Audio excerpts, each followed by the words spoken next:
आगे कि राजन, एक सत्यव्रत नाम के राजर्षि थे। वह एक बार तर्पण करने के लिए एक नदी के किनारे गए। वहां एक उनके हाथ में एक मत्स्य आ गया, यानी एक मछली आ गई। तो वह राजा उस मछली को उसी सरोवर में, उसी नदी में डालने के लिए जा रहे थे।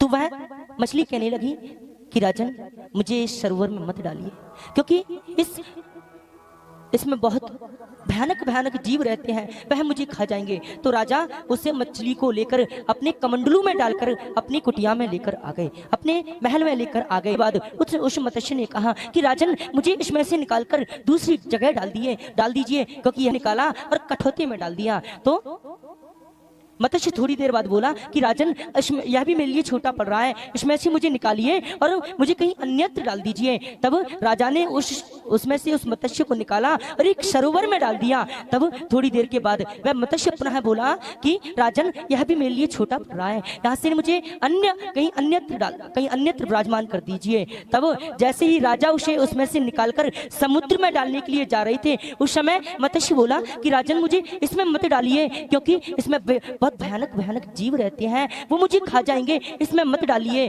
तब राजा ने कहा कि आप छोटे मोटे कोई मत्स्य तो नहीं हो सकते कि जो तुम थोड़ी देर में इतना विशाल रूप धारण कर लिए, अपने सही स्वरूप में आओ, अपने सही स्वरूप में आओ। तब मत्स्य भगवान अपने स्वरूप में आए। बोलिए मत्स्य भगवान की। मत्स्य भगवान ने आदेश दिया कि आज से ठीक 7वें दिन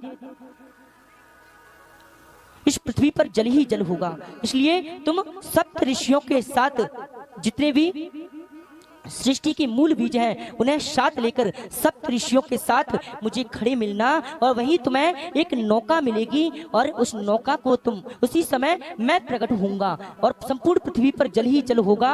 और उस समय तुम उस नौका को वासुकी नाग की रस्सी बनाकर और मेरे सींग से बांध देना, और मैं तुम्हें विहार कराता रहूंगा और उपदेश करता रहूंगा। 7 दिन भी हुए और संपूर्ण पृथ्वी पर जल प्रलय होने वाली थी। तब यह राजा सप्त ऋषियों के पास पहुंचे सृष्टि के संपूर्ण मूल बीजों को लेकर, और उसी समय एक नौका प्रकट हो गई। उस नौका में विराजमान हो गए और भगवान मत्स्य प्रकट हो गए और वासुकी नाग को रस्सी बनाकर नौका को मत्स्य भगवान से बांध दिया। जल प्रलय हुई, संपूर्ण पृथ्वी पर जल ही जल हो गया था उस समय, और भगवान उन्हें विहार कराते रहे और उपदेश कराते रहे। उसी समय ब्रह्मा जी की रात्रि चल रही थी और हैग्रीव नामक एक असुर आया, दानव आया और वेदों को चुरा कर ले जा रहा था। उसी समय भगवान हैग्रीव अवतार लेकर हैग्रीव नामक असुर का वध कर दिए। बोलिए भक्तवत्सल भगवान की।